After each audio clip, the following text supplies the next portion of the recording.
All right. This is my first time doing this, so hopefully it actually records. But um, Andrew, you want to start this one off? Yeah, so how'd you kind of get into playing lacrosse coming from Oklahoma?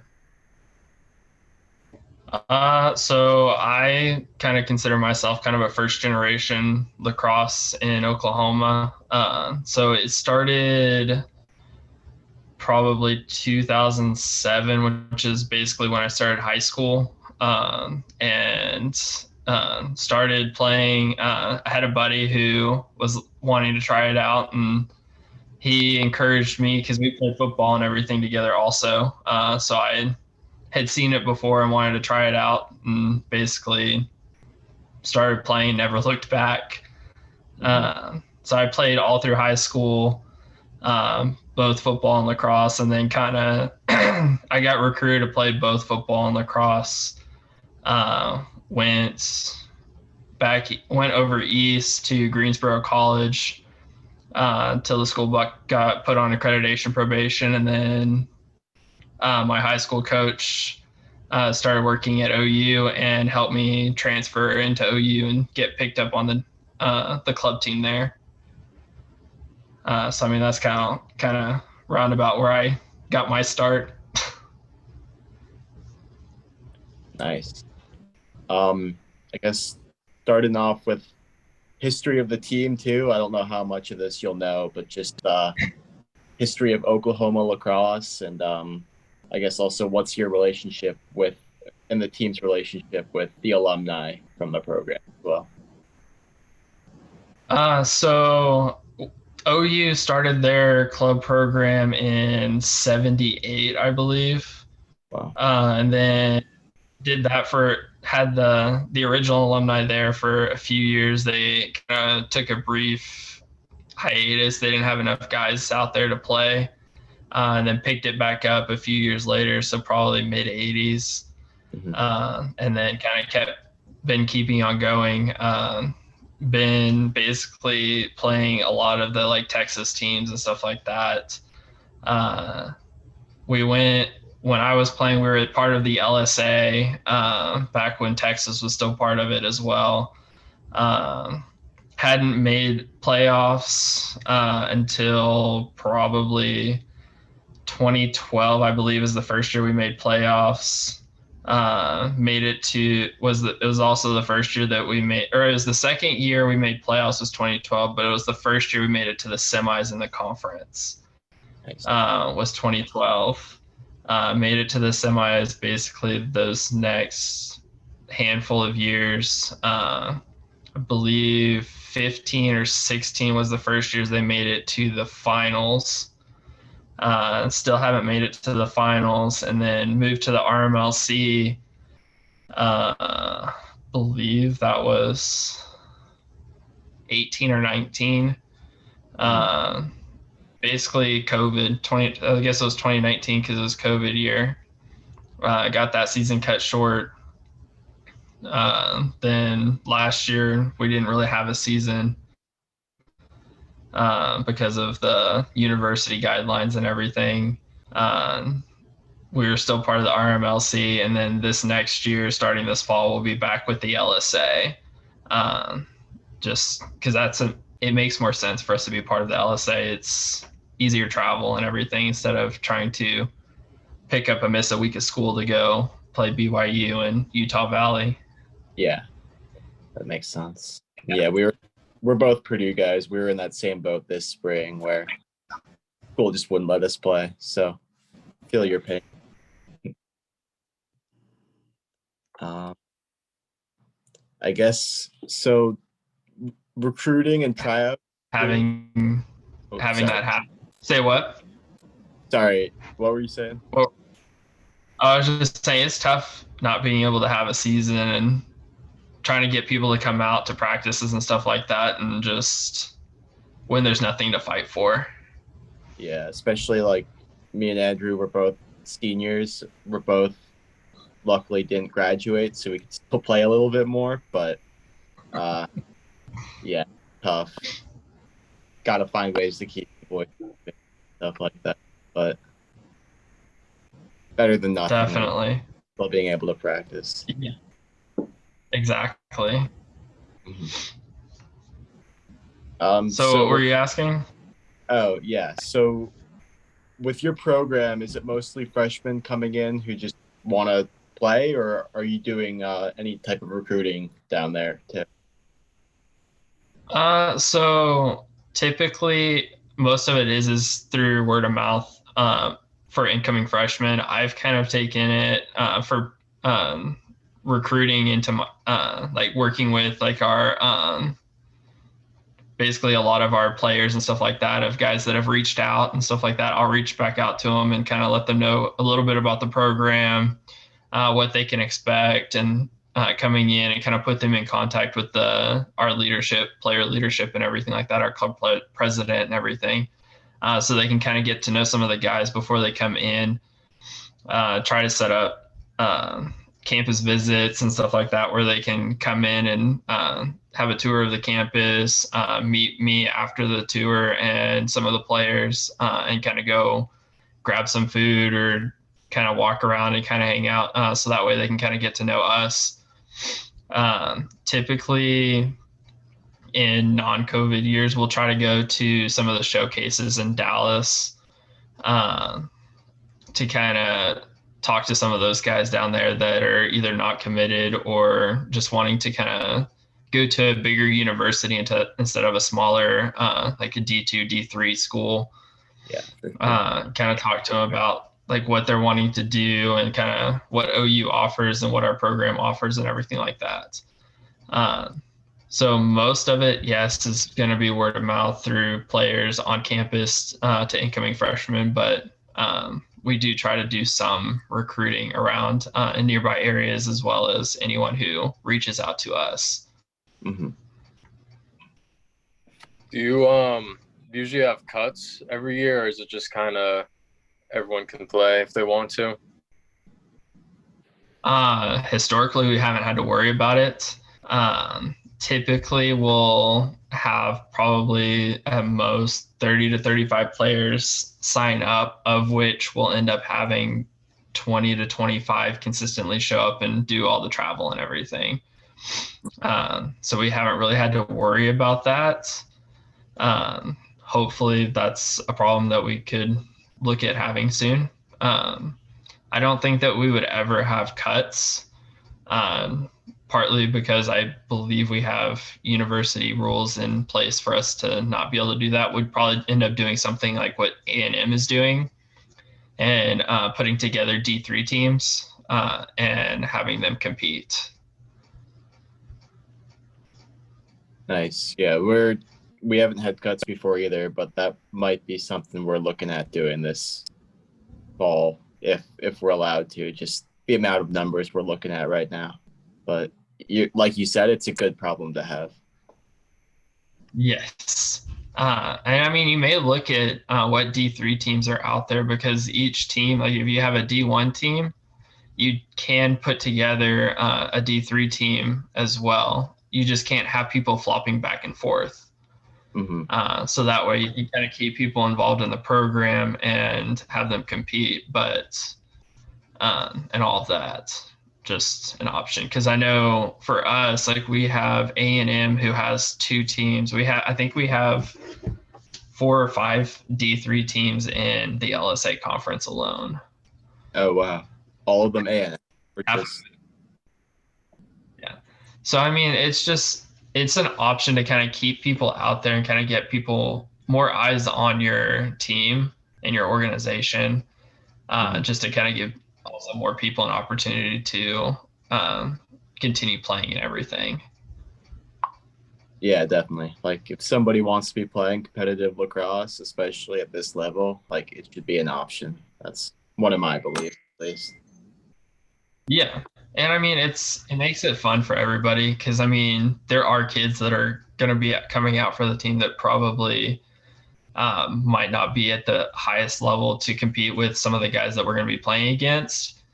Mm-hmm. But maybe if we have enough guys out there, then you have that D3 team. Well, then you split the team, and now there's a division specifically in place for those types of teams that are still wanting to compete, but maybe not necessarily at the highest level. Yeah. Glad you brought that up because that's something I think we could look into now for our team, at least. Oh, in terms of your guys' practice, so like has Oklahoma, like the university kind of helped you guys out there? Like, do you have nice facilities or how's that going?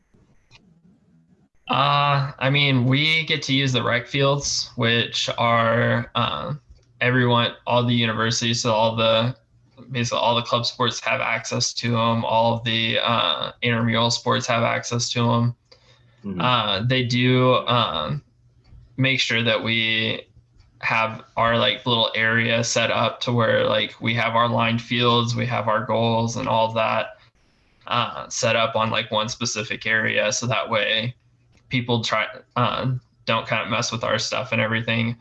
So they are good about doing that and making sure that we have working with us on like when our practice times are and making sure that we have our stuff scheduled.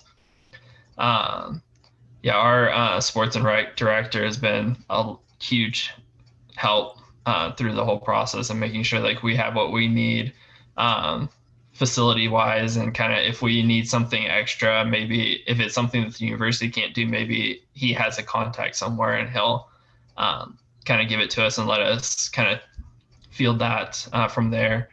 But they definitely help us where they can. Um, it's That's just the only problem is it's just not lit.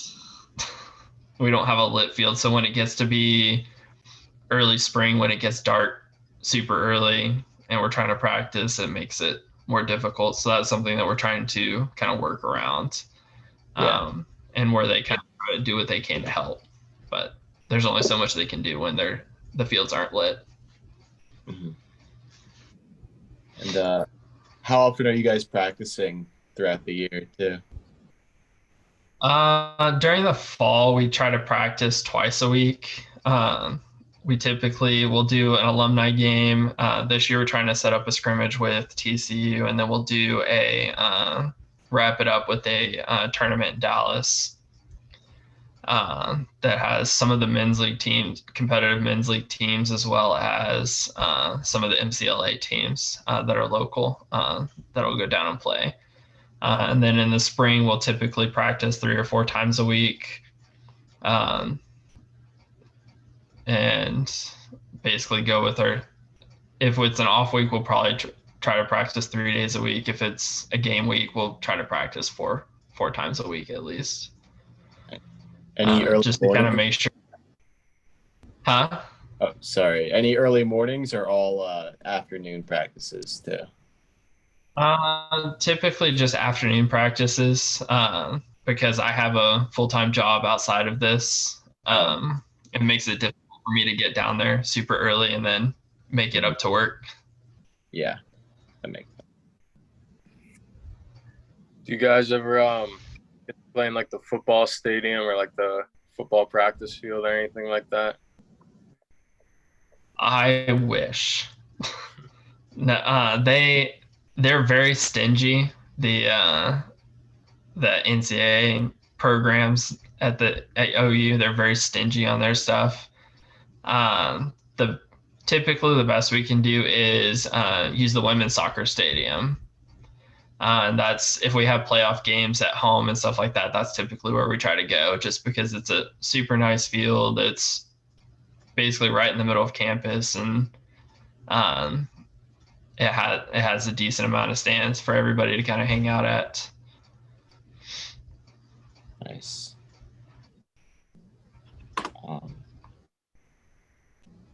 So in terms of, I guess, the money, like it's a club program, so it's not funded by the university. That's something I was the fundraising officer for a year, so I kind of know, at least that Purdue's perspective, like it's a big deal. Like, you got to raise money.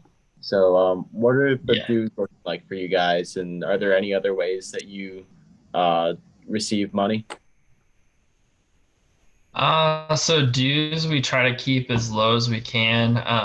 Like right now, I'm working on our budget with our club president right now. Just kind of projecting out like worst case scenarios of costs for everything going into next year. So that way we have an idea of basically worst case scenario. If everything is as expensive as is projected out to be, we'll take the top end of everything, and then kind of see where dues are line up with that. Typically, historically, we've been around $2,000 to $2,500 per player. And that'll include like a player pack that'll be like practice shorts, shooting shirt, penny, practice penny, helmet, gloves. And then this year we're going to have a bag to go with it. So that way it makes it a little bit easier for everybody to kind of look as a team when we travel and everything. And then other ways that we fundraise is the players will put together like a GoFundMe type thing. We'll get part of our alumni is pretty active with us. So they'll put together like a fundraiser. They have an account that they'll donate into that for our alumni weekend, and they'll give us that money at the end of the weekend. And then this year we did a clinic for the youth lacrosse team players in the Oklahoma City area to kind of help get them more involved with us, as well as kind of use that as a fundraiser for us as well. That's awesome. Are you personally involved with any youth or high school programs in the area along with Oklahoma? Yes. So before I took on this position, I was the head coach of one of the high school programs in Oklahoma City. Basically, my alma mater, where I played when I was in high school. So I took over as head coach for that for a year, and then took over at OU after that. And then due to COVID and us not being able to play and travel and everything like that, one of the other programs, their head coach was getting deployed and reached out to me and asked if I would kind of help out while he was deployed. So I was helping out as an interim head coach for that high school program, and as well as coaching it, doing all the practices and stuff at OU during the spring. So I mean, I'm pretty active within the high school and youth up there, just because those are the programs that I came out of too. So I want to kind of help develop them. And then I work a lot with the Tulsa, which is about an hour and a half east of Oklahoma City. I work with those coaches too, just kind of talking with them and kind of seeing what we can do to kind of help them out as a program at OU, and then working with them on kind of how we can all work together to kind of develop not only youth lacrosse, but OU and their high school programs as well. That's great to hear. From what you've seen, like how has the youth programs and maybe university too, like how has that been growing even since the time you were playing in high school? So the Edmond, Oklahoma City programs that I came out of when I was graduating high school, they had grown substantially. And then after I left, I'm not really sure all the details, but some of there's a lot of split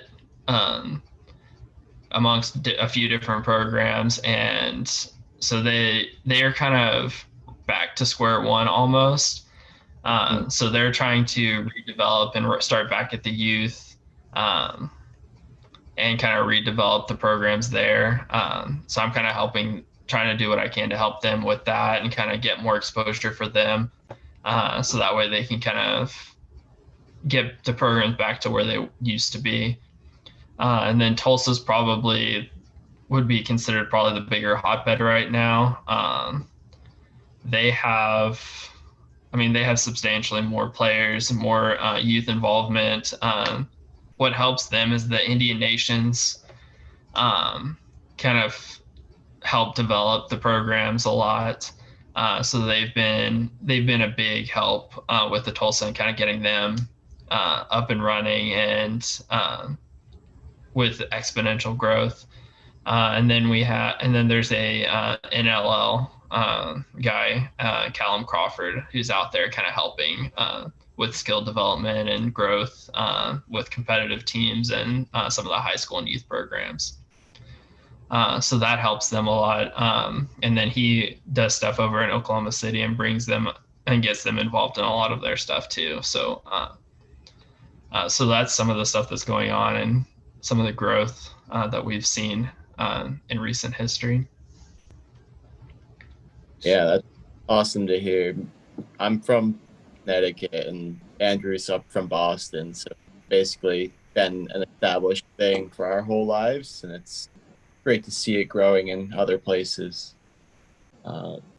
It's a slow process in this area, but you would think I think with the Indian nation helping out and then starting to try to get more prominent players to kind of come in and help out. Like a few weeks ago, Tom Schreiber came down and did a camp. So getting more names and more eyes on it in the area, I think will kind of help it grow. And then with OU, with kind of what we're trying to do and getting more involved in the youth programs and kind of working with them, I think we're gonna see it grow a lot more in the area for sure. Mm-hmm. How did Callum Crawford ended up getting involved down in Oklahoma? That is the $1 million question. I haven't heard like the whole story of how that all came to be, but he's done well with developing kids down here and everything like that, and it's great to see.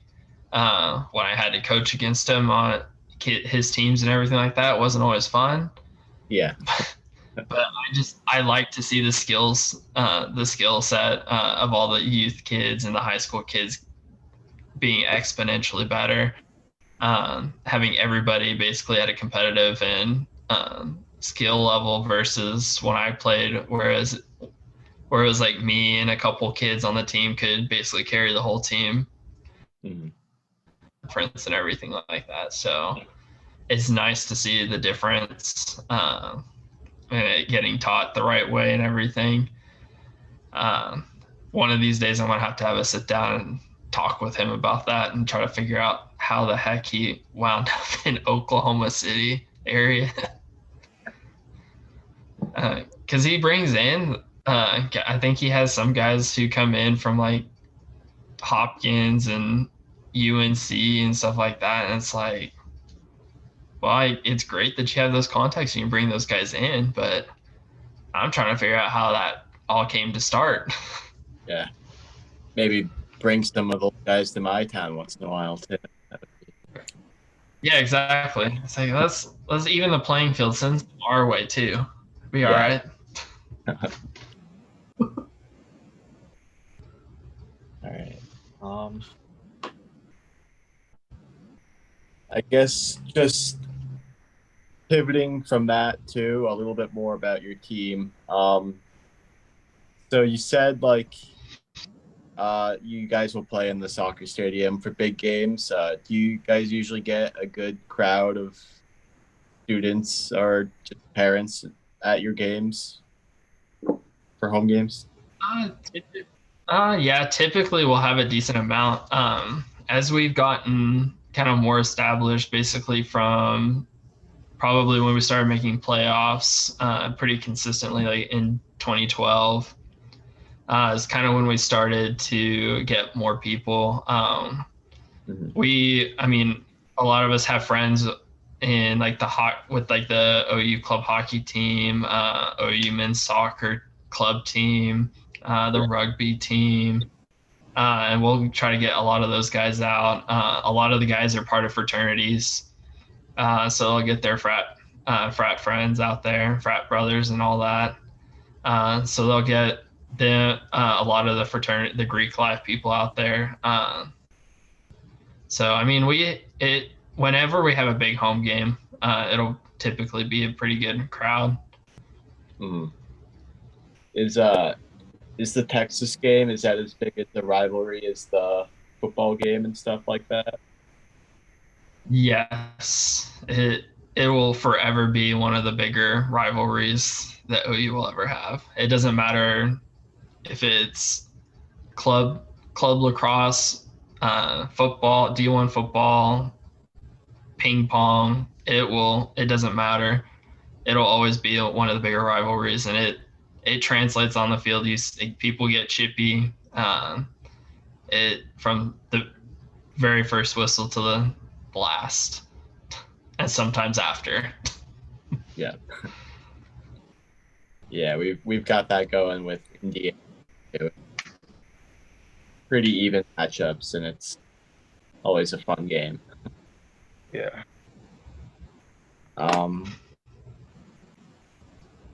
All right, you covered a lot with that one. I guess just as a coach too, what well actually I'm gonna add one in right now.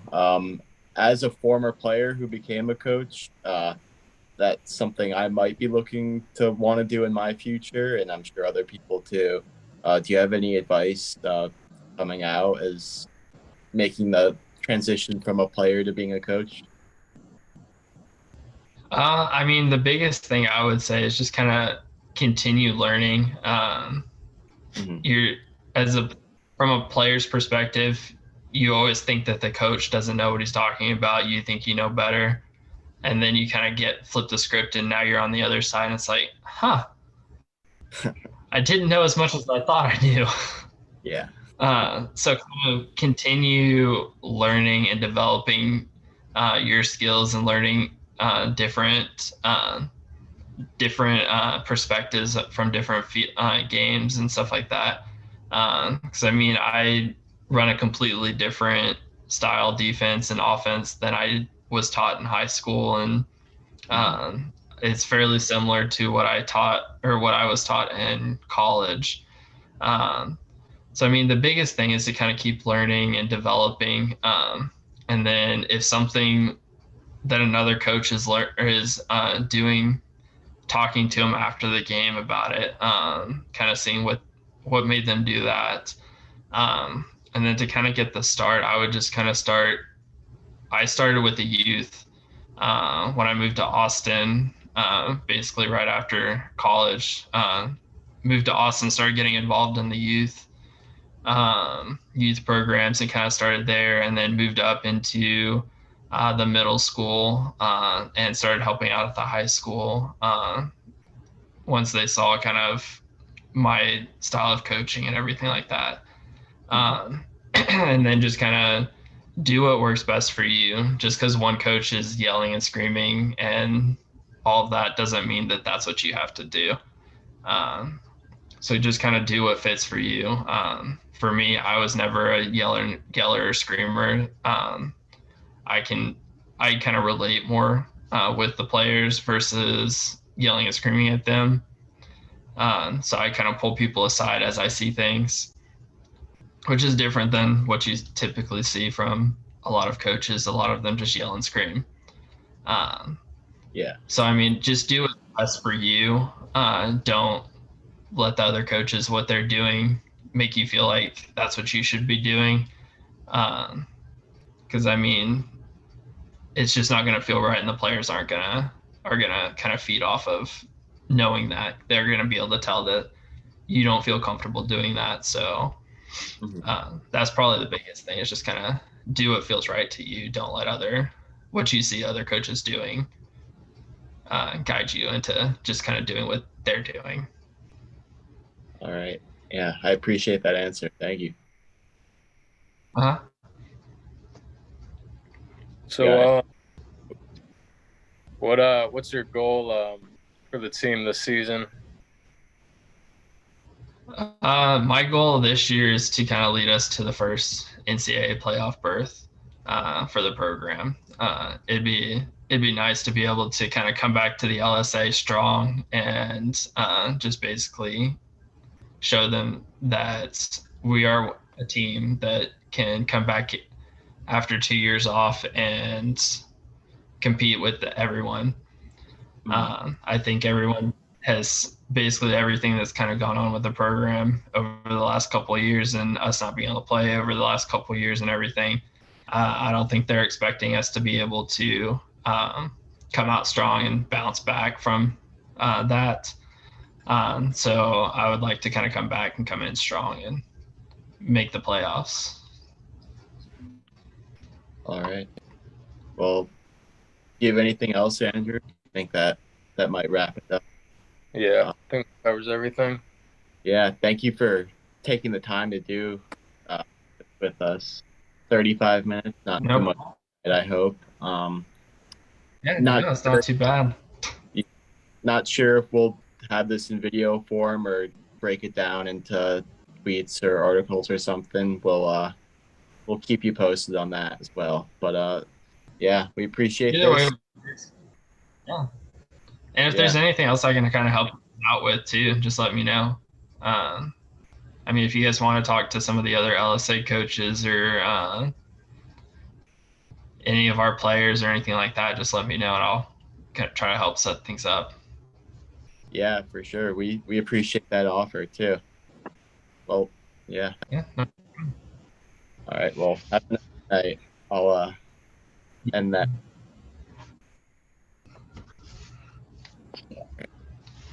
Yeah. See you guys. Or not. Yeah. See you, Golden.